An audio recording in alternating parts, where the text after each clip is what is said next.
Hey writers, so today I was looking over one of the lessons, and one thing that I really wanted to teach you today was how um, really strong readers and writers use evidence to support their argument.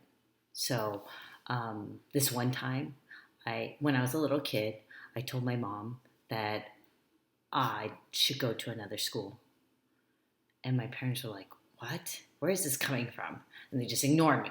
So then I came back and I said, Mom and Dad, I found this news article saying that my school has some of the lowest test scores, and I feel like I deserve a better place to go." And then my parents read the newspaper article and they're like, "Oh my goodness, we didn't know this.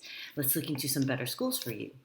Well, after I gave them the evidence, they were much more convinced to side with me than they were before I just told them my opinion. So today, I wanted to remind you that argument writers don't just say what they think personally, they give compelling evidence to prove their point. To do this, they pore over research materials, analyzing which evidence will really support their claim, perhaps exact evidence that convinced them in the first place. And they often start by putting evidence into their letters in their own words. So, right now, I wanted to have us kind of work on this as a skill. I'm going to switch screens to my computer so that you could see what letter I wanted us to work on today. Letter from Jack. I'm going to read it out loud to you, and I want you to listen for any evidence that he gave regarding why he thinks that chocolate milk should be served in schools. Dear Miss Granger, schools should keep serving chocolate milk to us. I love chocolate milk, and my friends love chocolate milk. Everyone loves chocolate milk. They make strawberry milk as well, and they should serve that too.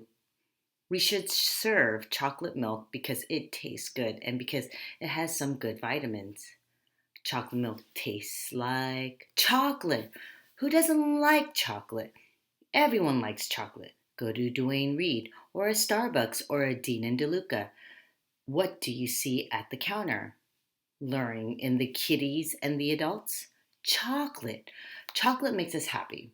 School does not always make us happy, so keep serving chocolate milk. It is an oasis of sweetness. I think even the teachers would find that they like school more if they drink more chocolate milk. In addition, chocolate milk has some stuff that's good for you. It has vitamins and calcium. Put away those sodas and Gatorade. Drink milk. Just exercise too, and the sugar will melt away, leaving only the happiness. Thank you, Jack. What do you notice, writers? Can you pull out any text evidence?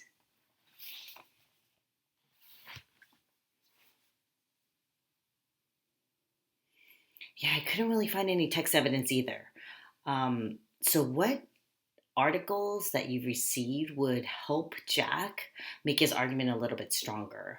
And I was thinking of this article right here, Nutrition in Disguise.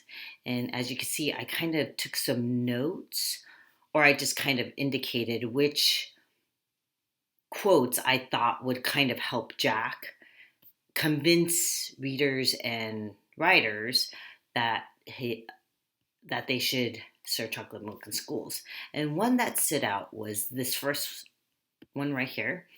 As Miss Dobbins puts it, the fact is that chocolate milk and other flavored milks have the same 9 essential nutrients as white milk, and a small amount of added sugar compared to other beverages.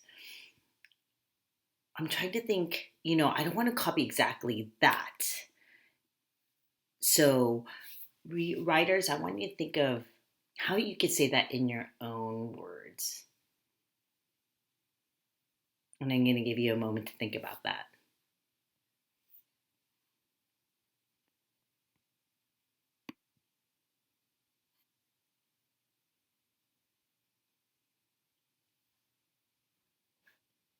So, what do you think this evidence is mostly about? If I were to put it in my own words, it's really about how that chocolate milk does have some good stuff, right? They have vitamins and calcium. So, and then there's this other part about best of all, because they love the taste, some kids drink more milk when it's flavored. I'm gonna leave that part out just because that's not all kid like milk or the flavor of chocolate milk. So when I'm trying to one way you could add evidence is to paraphrase. And paraphrasing is just to say it in your own words. And one way I do that is to kind of cover it up and say it and try to kind of summarize what I just read. And if I were to look at Jack's essay right here, he has, in addition, chocolate milk has some stuff that's good for you. It has vitamins and calcium. Right here, readers and writers, what would you put if you were able to add in text evidence right here? How else could you help Jack rephrase his text evidence? I can give you a moment to think about it or write it in your writer's notebook.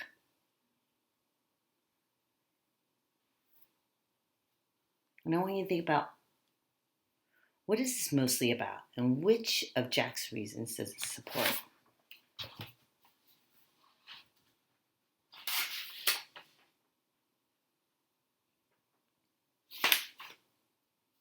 So here, I was thinking that instead of saying it has vitamins and calcium, one way to write it is in nutrition in disguise,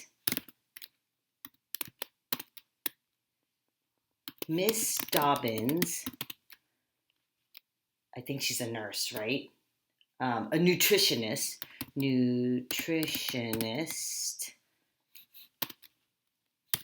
says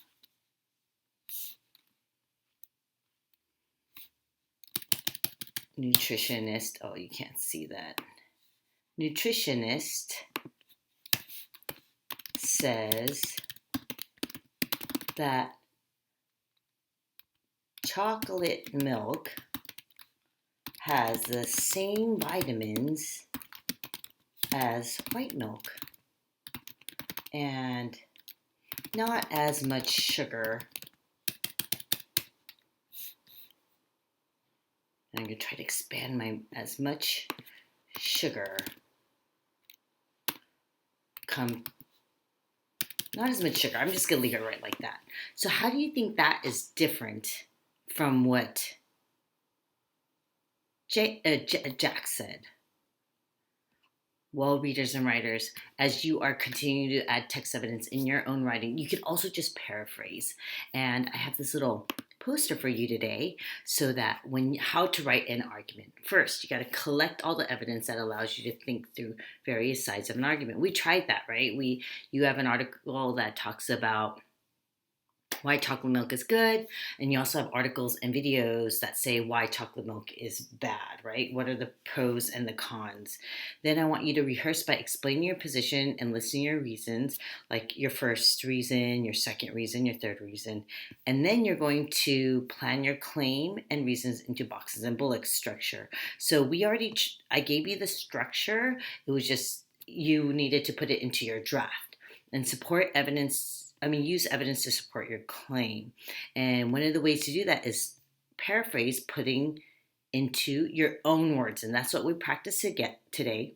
You could quote, then unpack the quote, showing how it relates to the reasons, analyze and explain the evidence, and introduce the source and explain the connection. So this would be kind of like your blue, and then your green, right? Or this is like a combination of blue and green. So I hope readers and writers, as you're continuing to draft out your essays, that you're using some of these techniques. Use it if it works, use it if it doesn't, but give it a try.